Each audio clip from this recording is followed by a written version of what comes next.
Louvado seja nosso Senhor Jesus Cristo, para sempre seja louvado. Queridos ouvintes que nos acompanham pelo canal Orações e Canções, aqui quem vos fala é o irmão Taylor, missionário redentorista. Atualmente moro em São Paulo, no bairro do Ipiranga. Convido a você a meditar no dia de hoje o Evangelho de Lucas, capítulo 9, 22 ao 25. O Senhor esteja conosco, Ele está no meio de nós. Proclamação do Evangelho de nosso Senhor Jesus Cristo segundo Lucas. Glória a vós, Senhor.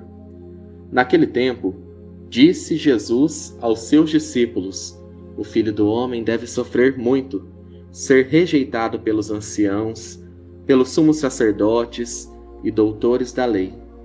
Deve ser morto e ressuscitar no terceiro dia. Depois Jesus disse a todos: se alguém me quer seguir, renuncie a si mesmo, tome sua cruz cada dia e siga-me. Pois quem quiser salvar a sua vida, vai perdê-la.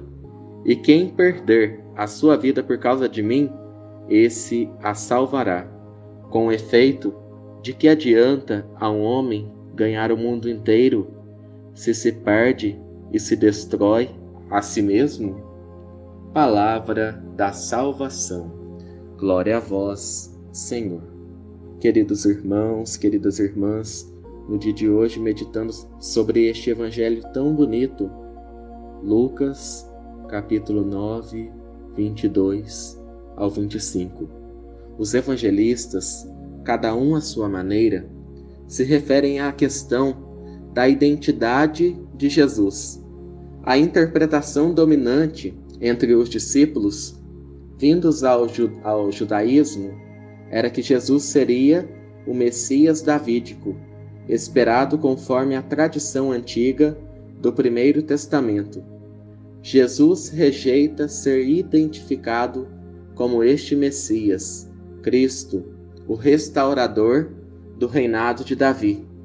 É o momento de deixar isto claro. A partir da interrogação sobre ele, é Jesus que identifica-se como o Filho do Homem. Esta expressão ela é muito frequente no livro de Ezequiel. Ela refere-se à comum condição humana, humilde e frágil. Enquanto humano, Jesus é vulnerável ao sofrimento e à morte. A necessidade deste sofrimento não significa um determinismo, mas as implicações inevitáveis decorrentes do compromisso libertador assumido por Jesus. Os poderes constituídos necessariamente vão reagir contra a prática libertadora de Jesus e de seus discípulos e procurarão destruí-los. Porém, Jesus revela que ao humano foi dada por Deus a vida eterna. Perder a vida de sucesso oferecida por este mundo e consagrar-se ao seguimento de Jesus significa a comunhão com o Pai em sua vida divina e eterna. Para Lucas, o que conta é a ressurreição, não a morte. Mesmo ao descrever a morte com traços vivos, destacando a inocência de Jesus, seu caráter de mártir, Lucas não lhe dá o sentido salvífico. Se de fato Lucas é um grego, então se pode ver nisto o motivo para não apelar para a morte expiatória e vicária, pois esta era a teologia judaica. No contexto grego de Lucas, é muito mais importante ressaltar a ressurreição, pois a morte, para os gregos, é loucura. O Filho do Homem terá de sofrer muito. Ele será rejeitado pelos líderes judeus, pelos chefes dos sacerdotes e pelos mestres da lei. Será morto e no terceiro dia será ressuscitado. A morte de Jesus como vitória sobre o sofrimento e sobretudo sobre os poderes da morte, e a de descer aos infernos e lutar com a morte, era uma ideia bem conhecida no Oriente e no Ocidente.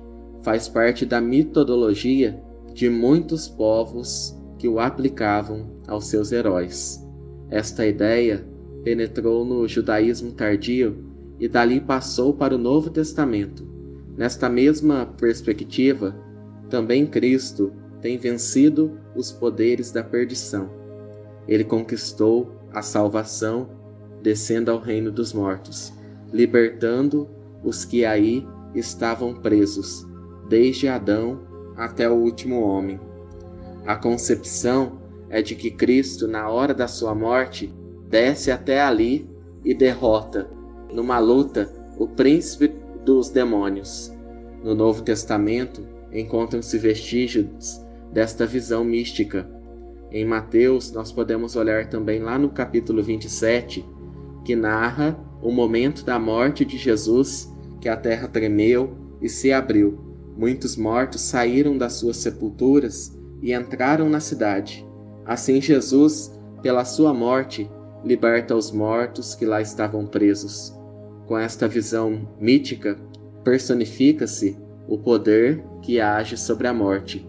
O diabo, a morte e as forças do mal se confundem. A morte de Jesus, assim é vista como resgate à destruição deste poder. Pela sua morte, Jesus destruiu a morte. Assim, pois, já que os filhos têm em comum o sangue e a carne, também ele participou igualmente da mesma condição, a fim de que por sua morte reduzir a impotência daquele que detinha o poder da morte, isto é, o diabo. Através de sua morte, Jesus destruiu o poder da morte, deixando o ser humano livre. Mas antes da ressurreição existe a cruz, e ele quer advertir os seus para que fiquem preparados para ela.